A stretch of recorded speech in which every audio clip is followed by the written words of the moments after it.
Hello and welcome to the second video in the True Forgiveness series. In this video, I'm going to clear up some common misunderstandings and questions around true forgiveness. As true forgiveness is so vastly different from our traditional understanding of forgiveness, it makes sense that there will be uncertainty around the process. I'm going to cover 4 topics which often hold people back from applying true forgiveness.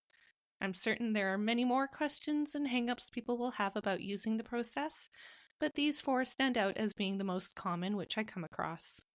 What I would like to note is that true forgiveness is a process which is death to the ego.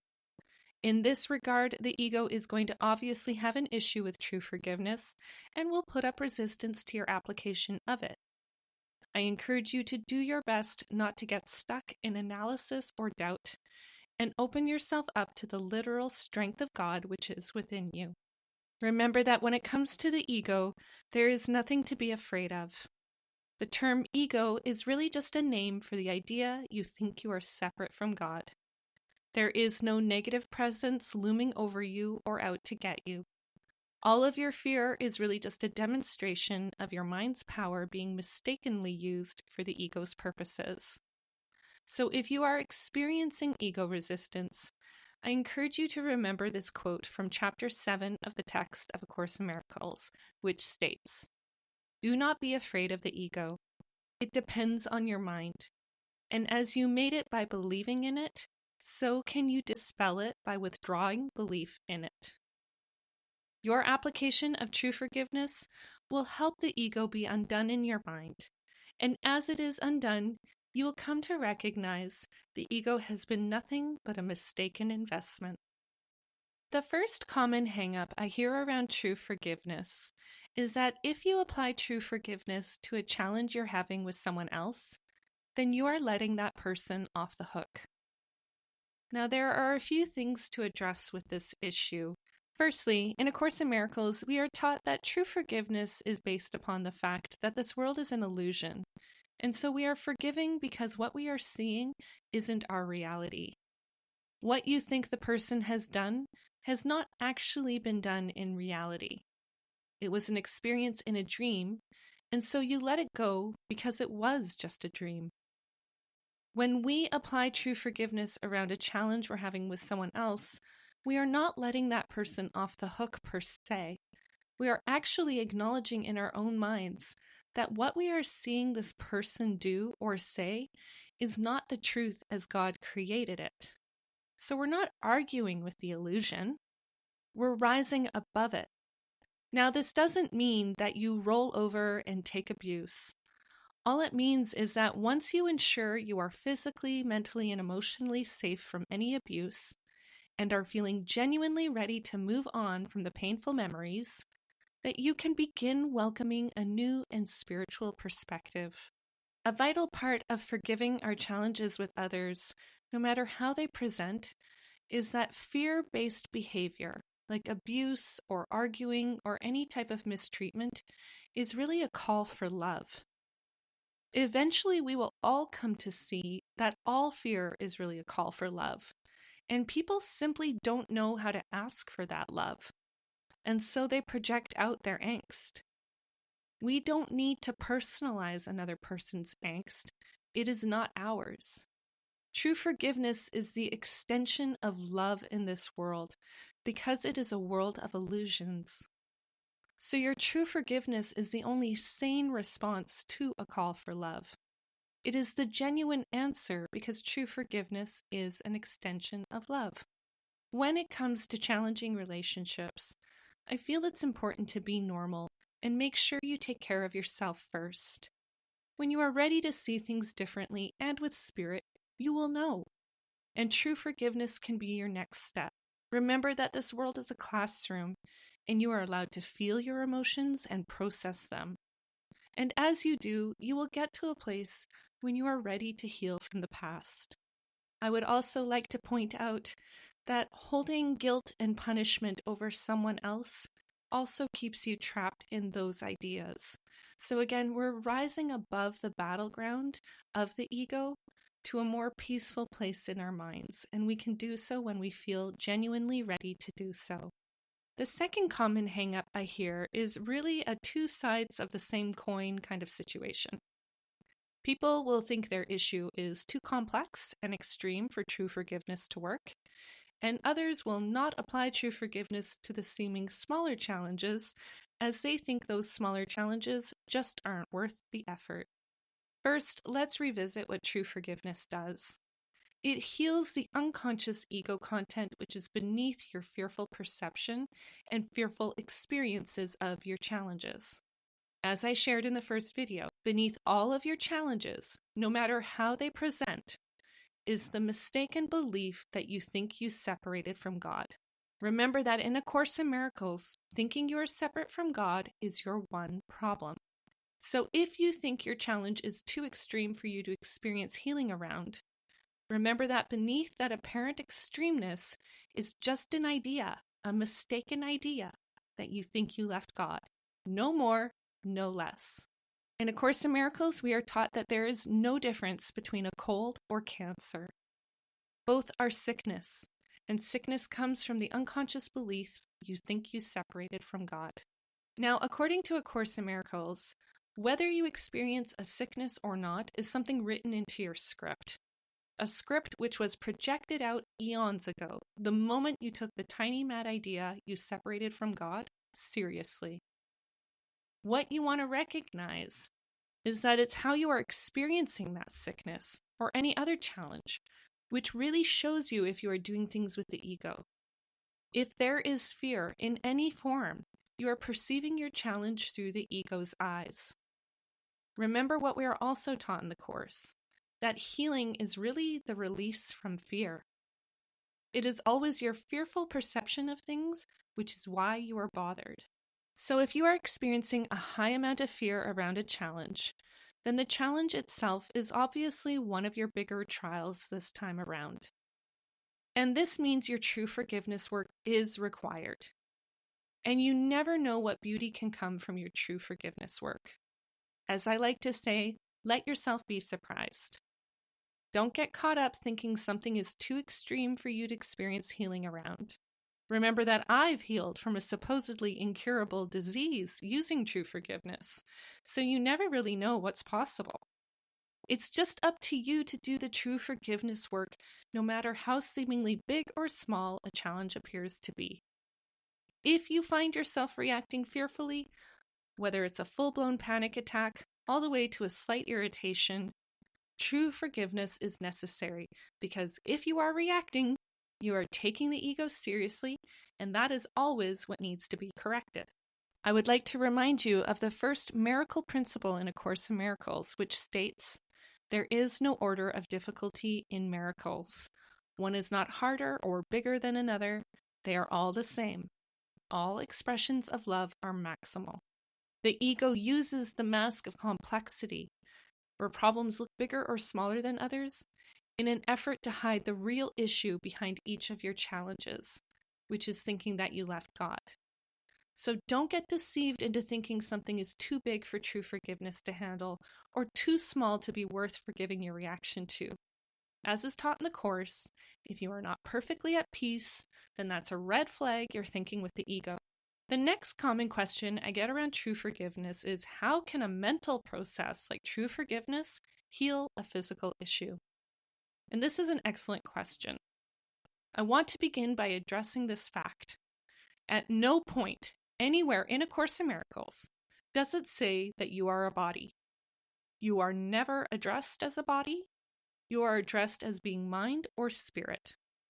Mind and spirit are formless and work together as one. The next point I would like to make is that A Course in Miracles states that this is a course in mind training. This is because all error is made in your mind, and it is in your mind where all error needs to be corrected. Your mind is the level of cause, and your body, including this physical universe, is a projection from your mind. You don't need to worry about the projection. You need to focus on your mind because your mind is the cause. And this is why A Course in Miracles is all about the mind and exposing the inner workings of the ego mind and how you get out of the ego mind by choosing for your right mind. all of which leads you to the truth that you are at home in the one mind of God. As I mentioned, beneath your experience of a physical issue is your mistaken belief you left God, and it is that which needs to be corrected through true forgiveness. The physical issue is just a physical manifestation of thinking you left God. Now, just like I shared about keeping yourself safe if you are in an abusive situation, the same goes for physical sickness. It is helpful to take certain medications or apply a modality you resonate with. But at the same time, you want to apply true forgiveness so that the deeper issue of thinking you left God is addressed and corrected. Using earthly modalities are helpful for reducing the fear you may be experiencing. And once you feel less fearful, it is easier to forgive. So just as you don't want to get caught up thinking something is too extreme to be healed through true forgiveness, you also don't want to worry about what can be healed through true forgiveness. Your mind is the cause, and your body is a totally neutral effect. Your body has no creative ability whatsoever. So all healing is really of your mind, and your body can express that healing. These are 3 of the 4 most common questions or hang-ups I get around true forgiveness.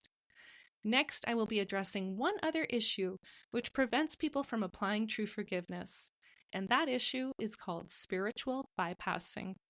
If you're unfamiliar with the term spiritual bypassing, it means to use spiritual beliefs to essentially avoid doing the deeper work it takes to heal.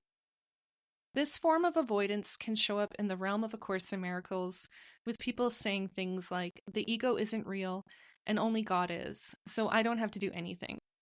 Or they say, I'm innocent, so there's nothing to forgive. Or they can say, the world is an illusion, so I don't have to worry about it. And another trap ACIM students can fall into is the Course's teaching of, I need do nothing. A few months ago, I even witnessed an exchange between 2 women on an ACIM forum on Facebook. One woman was looking for clarification on forgiveness, and another woman kept responding to her that there is nothing to do because the ego isn't real. The woman looking for clarification on forgiveness eventually threw her hands up in frustration.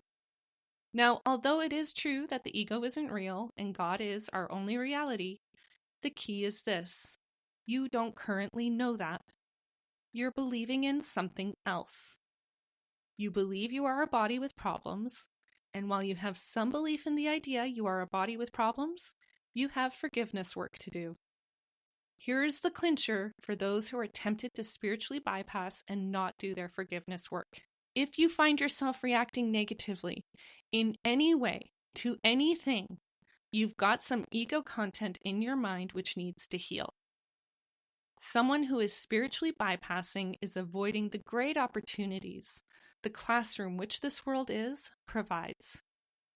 You can say the ego is not real all you want, but if you find yourself reacting fearfully to any degree, then deep in your unconscious, you believe the ego is real, or else you wouldn't be reacting. Your reactions tell you what you believe to be true, and that is where your forgiveness work begins, by becoming aware of your reactions. Another point to make is that just leaving things with God is an inaccurate approach. One of the main teachings of A Course in Miracles is that God knows nothing of this world. God did not create the world, we did, the moment we took the tiny, mad idea we should separate from God seriously. In this regard, you can't give anything to God because God is unaware of the world. A more accurate approach is to hand judgment of your ego belief over to the memory of God in your mind known as the Holy Spirit. This is actually the second step in the true forgiveness process.